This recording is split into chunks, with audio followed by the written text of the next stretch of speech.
अब हम देखने वाले हैं जेमिनी यानी कि मिथुन राशि वालों के लिए जुलाई 2025 में क्या आने वाला है, सारी चीज़ें देखेंगे। आपको संभलने की भी ज़रूरत है और जितने भी आउटकम निकलेंगे अब तक के जून मंथ तक के, ठीक है, पुरानी चीज़ों से लेकर जून 2025 तक के आउटकम हम देखेंगे जुलाई मंथ में क्या निकलने वाला है। बहुत संभल कर देखिए। और ये जनरल रीडिंग है। जेमिनी यानी कि मिथुन राशि में तो आप सभी लोग हैं, लेकिन सबकी लाइफ की जर्नी अपने अपने कर्मा के हिसाब से चल रही है, ठीक है। मैरिड वाले, अनमैरिड वाले, नो कॉन्ट्रैक्ट वाले, बैचलर वाले, क्रश वाले, सेपरेशन वाले, जैसे भी लोग हैं सबको अपने अपने लाइफ की जर्नी अपने हिसाब से पता करनी है, ठीक है। आपको पता है कि आप किस तरह की लाइफ स्टाइल जी रहे हो, स्ट्रगल फेस कर रहे हो, आपको इस रीडिंग को पॉसिबिलिटी के तौर पर लेना है, ओके। पहला कार्ड है 10 of wand, okay. Fire sign से डील कर सकते हो आप, ओके। अगला है द एम्प्रेस। कुछ लोग बर्डन से निकल कर अपने आप में काम करना चाहते हो, अपनी सेल्फ वर्थ बढ़ाना चाहते हो, okay. Ace of wand, fire sign. 6 of pentacle, जैसे कि आप अब अपने लाइफ में क्या कर रहे हो, स्पेशल चीज़ें कर रहे हो। सेल्फ वर्थ बढ़ाना, खुद के ऊपर काम करना भी होता है और अपने उन मिस्टेक के ऊपर भी काम करना होता है जो आप पहले करते आए थे।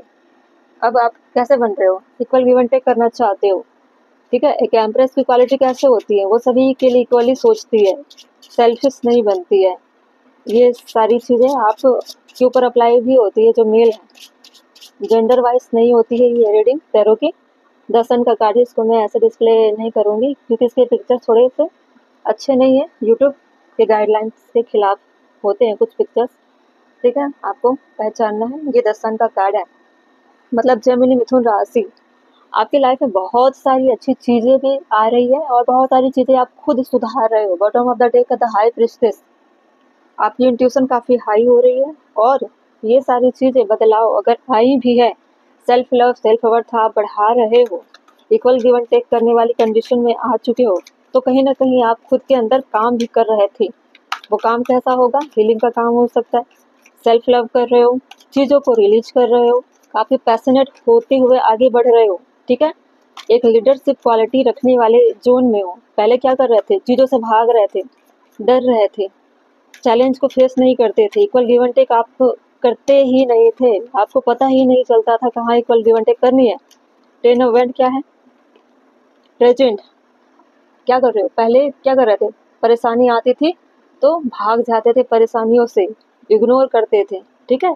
अब क्या कर रहे हो, प्रेजेंट में जीना चाह रहे हो, मतलब क्या, कुछ भी चैलेंज आ जाएंगे फिर भी आप उसको फेस करोगे। जुलाई के मंथ आपके लिए बहुत ज़्यादा स्पेशल है, आप अवेलेबल रहना चाहते हो। पुरानी चीज़ें क्या कर रहे हो, रिलीज कर रहे हो, कैसी चीज़ों को, जो निगेटिव थे, जो आपको डराती थी, फियर लाती थी, आपको बहुत ज़्यादा डोमिनेट करती थी, चाहे वो किसी भी एरिया ऑफ लाइफ में हो, चाहे लव लाइफ हो, कैरियर लाइफ हो, सोशल इमेज हो, ठीक है, या होम बेस्ड कुछ भी लाइफ हो आपकी, वहाँ पे डोमिनेशन की चीज़ें कहीं भी एक्ट हो जाती है लोगों के माध्यम से, ठीक है।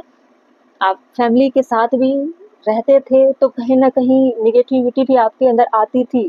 कैसे, जब प्रेशर दबाव कॉन्फ्लिक्ट होते थे तो आपके अंदर बहुत ऐसी चीज़ें थी जो निगेटिव बनती जाती थी। उन चीज़ों को क्या कर रहे हो, रिलीज कर रहे हो और खुद पे काम कर रहे हो, ठीक है। Surrender, emotional release, carrying and walking away, खुद की केयर, ठीक है। सब कुछ भुलाकर क्या करोगे जुलाई के मंथ में, सबसे पहले अपने आप की वैल्यू करोगे। और ये वैल्यू करने वाली क्वालिटी कहाँ से आई है, स्पिरिचुअलिटी की तरफ बढ़ने से आई है, ठीक है। ए सर्वेंट क्यों है, ए सर्वेंट का मतलब है, मतलब क्लैरिफाई कर रहा है, आप बोल्ड डिसीजन कहाँ ले रहे हो, स्ट्रक्चर फाउंडेशन बनाने में। जितने भी आपने लाइफ में आज तक किए हैं वो सारी कैसी थी, वेस्ट वाली थी, वेस्टेज थी, ठीक है, मीनिंगलेस थी, कहीं पे भी इसका अच्छा असर दिखाई नहीं देता था। लेकिन अब आप जो भी करोगे, जुलाई के मंथ आपके लिए बहुत अच्छा लेकर आ रहा है। और इसमें मेल और फीमेल दोनों की कंडीशन, जो भी जेमिनी राशि के होंगे, चाहे मैरिड हो अनमैरिड हो, जैसी भी चीज़ें आपके लाइफ में जो भी प्रॉब्लम थी वो सुधरती हुई दिखाई दे रही है। सारी चीज़ें सुधारने की जो लीड है वो आप कर रहे हो, ठीक है। ये सारी चीज़ें आ रही है स्पिरिचुअलिटी से, ताकि आप अपने विजडम को कैसे अप्लाई करोगे, आपकी इंट्यूशन हाई होगी बिगड़े हुए चीज़ों को सुधारने के लिए। अपने ऊपर काम करोगे, अपनी वर्थ बढ़ाओगे, चैलेंज को फेस करोगे। ठीक है, 6 ऑफ पेंटिकल क्यों है? डिसहार्मनी एंड ट्रिगर, जो भी चीज़ें खराब हो रही थी, कहीं ना कहीं आपके चिड़चिड़े स्वभाव के चलते भी हो रही थी और आप उलझते चले जा रहे थे, लेकिन आप डाउन कब हुए, आप पीस में कब आए? जब आप खुद को इन सारी चीज़ों से निकाल कर अपने आप को हीलिंग के रास्ते पर लेकर आ रहे हो, धीरे धीरे ही सही, लेकिन कहीं ना कहीं आप ट्रिगर वाली चीज़ों से निकल कर कैसे चीज़ों में पहुंच गए? 6 ऑफ पेंटिकल वाली में, बैलेंस करने वालों में। आप चीज़ों को हटा नहीं रहे हो, आप उन्हीं चीज़ों को अपने जीवन में रखना चाहते हो। अब बैलेंस करके रखोगे, वो क्षमता, वो विजडम, वो कैपेसिटी आपके अंदर आ चुकी है। ठीक है, जुलाई के मंथ में आप बढ़ चढ़कर हिस्सा लोगे उन चीज़ों को सुलझाने के लिए जो चीज़ें बिगड़ी हुई थी।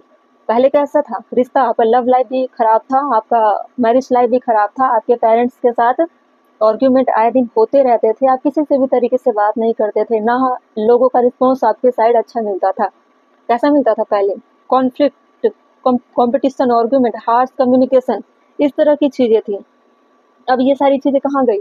ये सारी चीज़ें चली नहीं गई, आपने उन चीज़ों को रिलीज किया। ठीक है, उन चीज़ों को क्या किया आपने?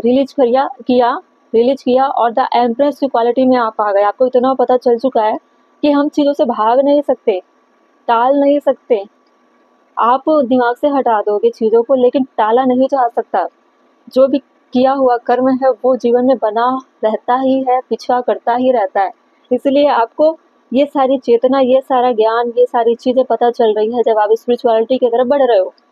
अब आपको लग रहा है कि मैं इस कर्मा को फेस करूँगा या करूँगी, मैं भाग नहीं सकती, मैं रिलीज भी नहीं कर सकती, क्योंकि ये सारी चीज़ें हमारे पीछे आती ही रहेगी और बहुत बड़े बैगेजेस इकट्ठा करेगी ही, ये ख़त्म नहीं होती है। तो आप सारी रिस्पॉन्सिबिलिटी भी लेना चाहते हो और अपने साइड से किए हुए गलतियों को भी सुधारोगे। रिश्ते अगर बिगड़ गए हैं तो सुधारोगे, चाहे रिश्ते आपके पार्टनर की तरफ से क्यों ना बिगड़े हो, लेकिन अपना पक्ष एक बार रखकर चीज़ें सुधारने का प्रयास करोगे, लाइफ में बैलेंस करने का प्रयास करोगे, क्योंकि उन चीज़ों से आप भी ट्रिगर हो रहे हो, आज भी परेशान हो रिश्ते को लेकर। इसमें सिर्फ आपके पार्टनर परेशान नहीं हो रहे हो, उसका जो प्रभाव है आपके ऊपर भी पड़ रहा है। तो अपने ऊपर पड़ रहे प्रभाव को कम करने के लिए आप इस रिश्ते को सुधारने का प्रयास करोगे, बैलेंस करने का प्रयास करोगे। 10 सन क्यों आया था, क्लेरिफाई करते हैं।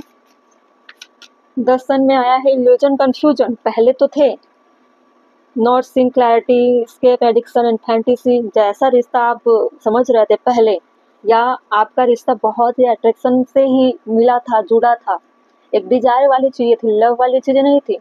हो सकता है कि आप अपने पार्टनर की खूबसूरती या अच्छी क्वालिटी या इंटेलिजेंट थी या बहुत ज़्यादा दिखने में अच्छी थी, बहुत सारी क्वालिटी आपके पार्टनर में हो सकती है, उन चीज़ों को देखकर आप प्रभावित हुए थे। प्यार डेवलप उन क्वालिटी को देखकर नहीं हुए थे जैसा कि होना चाहिए था। ये सारी चीज़ें पहले थी, ठीक है, इसीलिए झगड़े, लड़ाई, बहुत सारी चीज़ें हो रही थी। और ये वाली चीज़ें जो बता रही हूँ कि आपके पार्टनर बहुत अच्छे हो सकते हैं, ये सारी चीज़ें मेल फीमेल दोनों में अप्लाई होती है। हो सकता है आप फीमेल हो, आपके पार्टनर बहुत अच्छी क्वालिटी रखते होंगे, आप उनकी तरफ अट्रैक्शन में पढ़कर प्यार समझ बैठे, या आपके पार्टनर आपकी क्वालिटी को प्यार समझकर आगे की लाइफ आप जीने लगे थे, लेकिन प्यार नहीं था, दोनों के बीच में अट्रैक्शन था। ठीक है, और बहुत ज़्यादा अट्रैक्शन वाला प्यार बहुत ज़्यादा प्रैक्टिकल होता है, लव नहीं होता, इमोशन की कमी होती है, वहाँ हार्श कम्युनिकेशन होता है, कंपटीशन होता है, आर्ग्यूमेंट होते ही हैं, कन्फ्यूजन हो जाते हैं। कन्फ्यूजन किस बात की? ये लव था या कुछ और? ये लव नहीं था, ये कन्फ्यूजन था। मैरिज वाले भी ऐसे ही होते हैं, दोनों के बीच में एक साथ रिश्ते तो रहते हैं, लेकिन समझ में नहीं आ पाते कि हम किस रिश्ते में जुड़े हुए हैं, महसूस नहीं होता है, पता नहीं क्यों दोनों का चेहरा एक दूसरे को देखने का मन नहीं करता।